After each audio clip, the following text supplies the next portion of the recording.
Praise lord అందరికీ. ఈరోజు మేమందరం కూడా చర్చ్ మెంబర్స్ అందరం కలిసి ఒక ముసలావిడికి బాప్తీసం ఇవ్వడానికని మా చర్చ్ సభ్యులందరూ బయలుదేరారు. ఆవిడ వయసు 80 ఇయర్స్ ఉంటాయండి. తను 5 ఇయర్స్గా దేవుణ్ణి తెలుసుకుంది. కానీ బాప్తీసం తీసుకోవడానికి వాళ్ళ ఇంట్లో వాళ్ళు ఎవరు ఒప్పుకోలేదండి, సహకరించలేదు. తనంతా ఆశపడేది బాప్తీసం కోసం. ఇప్పుడు పేరిచ్చి లాస్ట్ మూమెంట్లో బాప్తీసం ఇంట్లో ఒప్పుకోవట్లేదని చెప్పేవాళ్ళు. అయితే ఆమెకి 2 కిడ్నీలు డ్యామేజ్ అయిపోయి చనిపోయే పరిస్థితి వచ్చేసిందండి. మేము వాళ్ళ ఇంటి వాళ్ళ దగ్గరికి వెళ్ళి కూడా బాప్తీసం ఇప్పించండి, ఇంకా ఆమె ఒక్కటేగా ఆఖరి క్షణంలో తను ఆ ఒక్కటే కదా కోరుకుంటుంది అని మేమందరం ప్రేయర్ చేసి అడిగినా కూడా దేవుని నమ్ముకుంది కదమ్మా, అది చాలండి, ఇంకా బాప్తీసం వద్దు అని కరాఖండిగా చెప్పేశారు ఆయన. ఇంకా మేమేం చేయలేక ప్రభు అని మేము సంఘం అంతా కూడా ప్రేయర్ చేసాం.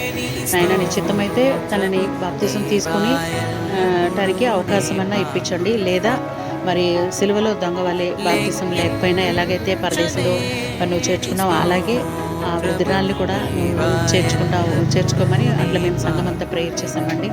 ఎట్టకేలకి వాళ్ళ గుడ్ ఫ్రైడే మేము అందరం చర్చ్ అయిపోయిన తర్వాత మరి కబురు వచ్చింది, పాస్టర్ గారు అండి బాప్తీసం తీయండి మా అత్తగారికి అని చెప్పి కబురు పంపించారట వాళ్ళ కోడలు. సరే వచ్చారండి. మరి ఇంకా చర్చ్ అయిపోయిన వెంటనే మేము అందరం కలిసి వెళ్ళాము బాప్తీసం తీయడానికి. పక్కనే కాలువ, చాలా అసలు చావు బ్రతుకుల మధ్య ఉంది, ఆయాసపడుతూ హాస్పిటల్లో జాయిన్ అయ్యి అప్పుడే ప్రాణం పోతుంది అనుకున్నాం మేము.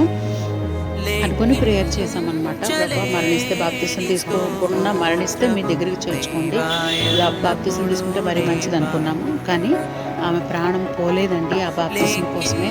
ఇక వాళ్ళు ఎందుకు వచ్చిన బాధ అని చెప్పేసి పాస్టర్ గారికి కబురు పెట్టి బాప్తీసం తీయండి ఇవాళ కబురు పంపించారు. నిజంగా శుక్రవారం అన్నట్టుగానే ఆమె విషయంలో మాత్రం దేవుడు ఈ రోజున ఆమె ఆత్మని దేవుడు పరలోకంలో చేర్చుకోవడానికి అవకాశం వచ్చారనమాట. సో ఇంకా అందరం కలిసి వెళ్ళి బాప్తీసం తీసామండి. అలా పడుకుందానే ఉందండి, మంచంలో పడుకున్నామని అట్లా ముగ్గురు మగవాళ్ళు కలిసి ఆ దుప్పట్లో పట్టుకొని అదిగోండి చూడండి పాస్టర్ గారు ప్రార్థన చేసి బాప్తీసం ఇస్తున్నారు. ముంచారు ఒకసారి, ఎందుకంటే ముసలావిడ కదా, మళ్ళీ నీళ్ళల్లో ఎక్కువ సరిగా ముంచినప్పుడు మళ్ళీ ఏమవుతుందో ఏంటని చెప్పి ఎట్టకేలకు ముంచి తీశారు. ఇంకా బాప్తీసం అలా జరిగిందండి.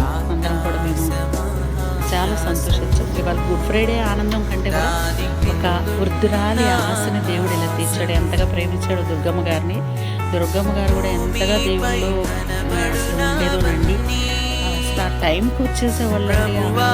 ఆవిడైనా కూడా ఎవరు వచ్చినా రాకపోయినా సరే శుక్రవారం, శనివారం, ఆదివారం మళ్ళీ ఎక్కడన్నా ప్రేయర్స్ ఉంటే ఎక్కడ ఎంతో ఆసక్తితో వచ్చేదండి ఆ ముసలావిడ. ఆవిడ ఆశని దేవుడు తీర్చడం, ఆ ఆశ భంగం కానేరు అన్నట్టుగా నిజంగా ఇంటికి తీసుకొని వస్తున్నారు ఆవిడని. చూడండి ఆ వయసులో ఆవిడ అసలు తీసుకోవడం, దేవుడు అసలు ఆమెను ఎంత ప్రేమించి మరి అసలు ఆ మాటని అలా తీర్చాడో చూడండి. సో ఎట్టకాలకి బాప్తీసం అయితే ఇచ్చేసారు. పాస్టర్ గారు ప్రార్థన చేస్తున్నారండి. మరి రుద్రాక్ష రసం తీసుకోవాలి ఆవిడ. ఇంకా దాన్ని బట్టి కూడా దేవునికి వందనాలు. తీసుకునే వరకు దేవుడు సజీవంగా ఉంచుతారని అనుకుంటున్నాం. ఓకేనా అండి? పేరేంటి? తబిత.